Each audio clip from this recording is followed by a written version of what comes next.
हाय friends, मैं हूं Manav. Welcome to movie shoovie. करते हैं आपस में पॉजिटिव सा नमस्कार और बात करते हैं नेपोलियन अंकल की। ये नेपोलियन अंकल एक्चुअली भी है कौन? तो सारा मुद्दा जो मूवी का है वो यही है कि नेपोलियन अंकल है कौन। और एक ऑर्डिनरी जिसे कहते हैं सेनापति, वो अचानक से किंग ऑफ फ्रांस कैसे बन जाता है, जिसके अंदर फ्रेंच रेवोल्यूशन भी हो रही है, जिसके अंदर बहुत ही पावरफुल ब्रिटिशर्स भी हैं जो अपना एक अम्पायर चला रहे हैं। तो उस समय के अंदर नेपोलियन क्या करता है? क्या वो एक हीरो था? क्या वो एक विलन था? क्या वो एंटी हीरो था? क्या वो एक ऐसा मसीहा था जिसने बहुत सारे रेवोल्यूशंस और चेंजेस लेके आया था फ्रांस के लिए? बट फिर वो जब किंग बन गया तो फिर वो इवेंचुअली उसका डाउनफॉल क्यों आया? वो क्या माइंडसेट था? वो क्या रीज़न था? क्या वो हीरो था? क्या वो विलन था? इतने सारे आंसर्स जो है वो आपको मूवी के अंदर देखते हैं।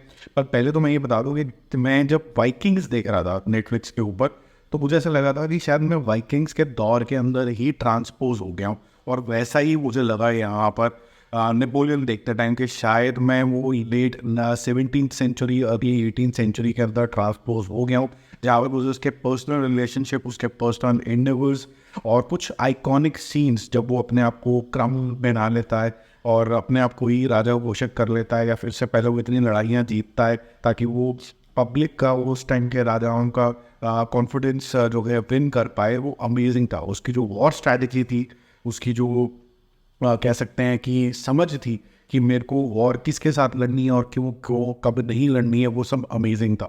अब इसका जो एक्सपीरियंस है वो आपको इसलिए भी थोड़ा सा बेटर लगता है क्योंकि काफ़ी हद तक ये मूवी लंबी है, तो आपको काफ़ी सारी चीज़ें बताई जाती हैं इसके अंदर, पर थोड़ा सा वो उसका डाउन साइड भी है क्योंकि इतना कुछ हुआ था नेपोलियन की लाइफ में क्योंकि वो थोड़ा अनरेस्टेड टाइम था यूरोप के लिए। तो बहुत लड़ाइयाँ लड़ रही थी यूरोप में। मेरे ख्याल से नेपोलियन ने काफ़ी सारी लड़ाइयाँ लड़ी, आई थिंक 30-40 लड़ाइयाँ लड़ी। और उस लड़ाइयों को लड़ने के लिए बहुत जल्दी आए गई हो गई चीज़ें, और उसके जो पर्सनल रिलेशनशिप्स थे वो भी यहाँ पर आए गए टाइप से हो जाते हैं। अब जब मैंने थोड़ा सा और डिस्कवर किया तो ये जो फुल मूवी है थोड़ी और डेप्थ में आपको देखने को मिलेगी। आई थिंक आधे 45 मिनट्स की और मूवी है जो ऐड होगी इसके अंदर जब ये एप्पल प्लस के ऊपर आएगी इवेंचुअली, तो उसमें आप और डेप्थ देख पाएंगे और ज़्यादा लड़ाइयाँ देख पाएंगे। बट कुछ कुछ सीन बहुत ज़्यादा मेजमराइजिंग है और आप एक ट्रांसफॉर्मेशन देखते हो कि एक इंसान जो ऑर्डिनरी इंसान कैसे राजा बन जाता है, और फिर राजा बनने के बाद जो वो गद्दी के नीचे कहते हैं ना कि एक अजीब सी फायर होती है, और वो फायर जो होती है वो हमेशा शायद देश हित में नहीं सोचती है। तो आप कंफ्यूज हो जाते हो कि यार ये इंसान अच्छा है कि बुरा है, या फिर ये भी कलर्ड हो गया है। कलर्ड मतलब क्या ये भी सत्ता का प्यारा हो गया? बाकी जो ट्विस्ट एंड टर्न्स है वो काफ़ी ज़्यादा अमेजिंग है, आपको बहुत ज़्यादा फिल्मी लगता है, पर वो फिल्मी एक्चुअली में है नहीं है। नेपोलियन की लाइफ में एक्चुअली हुआ है, कैसे उसने टर्न अराउंड किया है और लाइफ उसकी किस तरीके से एंड हुई थी, वो भी एक सस्पेंसफुल वे है, क्योंकि मूवी ने भी क्वेश्चन मार्क की तरह ही एंड किया है ताकि आप उसके अंदर कॉन्टम्पलेशंस करते चले जाएं कि इसके अंदर ब्रिटिशर्स का या किसी का क्या हाथ था।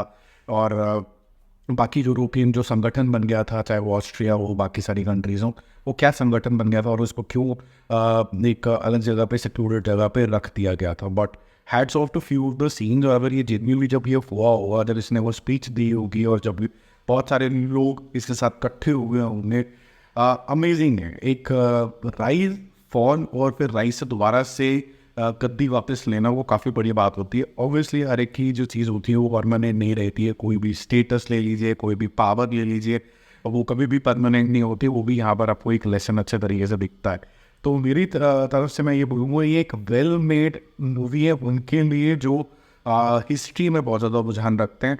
मतलब मैं मानना चाहूँगा कि मुझे हिस्ट्री में बहुत ज़्यादा रुझान है, ताकि मैं समझ पाऊँ कि लोगों की मानसिकता क्या थी। और आज जो हम पॉलिटिकल अफेयर से गुजर रहे हैं उसकी कहीं ना कहीं रूट्स पहले से भी जुड़ी हुई होती हैं। उसका बहुत बड़ा योगदान होता है कि पहले हमारे पूर्वजों ने क्या किया था।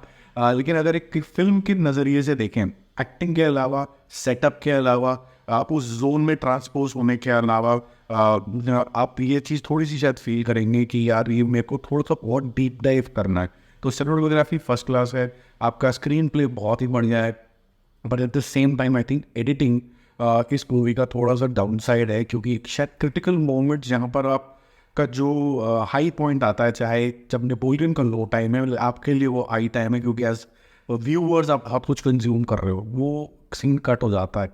फिर ऐसी जो लड़ाइयाँ हैं वो बैक टू बैक हैं, तो जो मोमेंट होती है, नेपोलियन का माइंडसेट होता है कि वो कैसे अपनी लड़ाइयों की जीत को प्रोसेस कर रहा है और उसका क्या व्यू पॉइंट है, वो आप सिर्फ एक्सप्रेशंस और उस तक लिमिटेड रह जाते हो, आप थोड़ा सा और टीम टाइप करना चाहते हो एज ऑडियंस। मुझे ये मूवी देखते देखते और एक और बात तो लगी, आई थिंक श्योर जब आप देखोगे तो आपको भी लगेगी, before I and this video, I thought maybe this particular movie was better off as a web series than a movie, because there's so much to tell and there are so many events that happened in the history. So when I was seeing this movie, there was one thing which was playing in my mind, and I saw it in English, that maybe this was better off as a web series which is like 6 episodes and you have half an hour to 45 minutes episode each. और धीरे धीरे धीरे करके आप हर एक aspect के ऊपर focus करते, उसका जो मुद्दा होता है उसको उस तरीके से डिस्क्राइब करते, battle of this that fall rise and then thank you very much to life. तो वो सब चीज़ें होती है इसके अंदर। मैं कोई स्पॉइलर नहीं देना चाहता हूँ इसके अंदर, बट लेकिन मैं आपको ये बोलूँगा ज़रूर, जब भी आप मूवी देखने जाए तो मैं ये बोलूँगा ब्लैंक स्लेट से ना जाए एक्चुअली में। बहुत से लोग आपको ये शायद रिकमेंड करेंगे ब्लैंक स्लेट से जाए, बट मैं आपको ये रिकमेंड करूँगा कि आप जाएँ तो थोड़ा सा विकिपीडिया पढ़ के जाएँ, ताकि आपको इसकी लाइफ के बारे में थोड़ा सा अंदाज़ा हो जाए।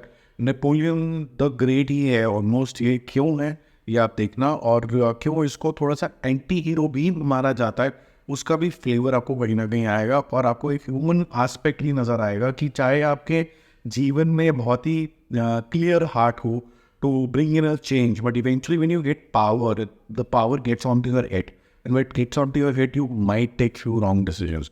क्योंकि नेपोलियन की ज़िंदगी का सबसे बड़ा सक्सेस पॉइंट ये था कि जो उसकी वॉर स्ट्रैटेजी थी वो अनपैरेलल्ड थी, उसको हराना बड़ा ज़्यादा मुश्किल था, बट किस तरीके से वो अपनी वॉर स्ट्रैटेजी का शिकार हुआ, चाहे वो रशियंस के हाथों हो चाहे किसी और के हाथों, वो आप इवेंचुअली मूवी के अंदर डिस्कवर करते हो। वो आपको काफ़ी ज़्यादा आपको ये क्वेश्चन देता है कि अपनी लाइफ में आपको क्या क्या चीज़ों का ध्यान रखना है, ठीक है, और आपकी एडवाइजरी बोर्ड किस तरीके की होनी चाहिए। समटाइम्स नेगेटिव होता है व्यू पॉइंट भी आपके लिए पॉजिटिविटी का काम कर जाता है, क्योंकि वो आपको ये बताता है बेटा ये मत करो ठीक है। तो मेरा मूवी शूवी स्कोर इसके लिए एक्चुअली में हाई रहेगा, क्योंकि आई लव हिस्ट्री, सो मुझे ये सब जानकारी मिलना ही मेरे लिए ओवरवेलमिंग था। I will give this movie 9 out of 10। One, the story is amazing, the actors are amazing, the setup is superbly good, you are actually transported there. मतलब थोड़ा सा यही है कि लंबी मूवी होने के बावजूद आपका मन करा तो थोड़ा और डीप टाइप इसके अंदर कर लो।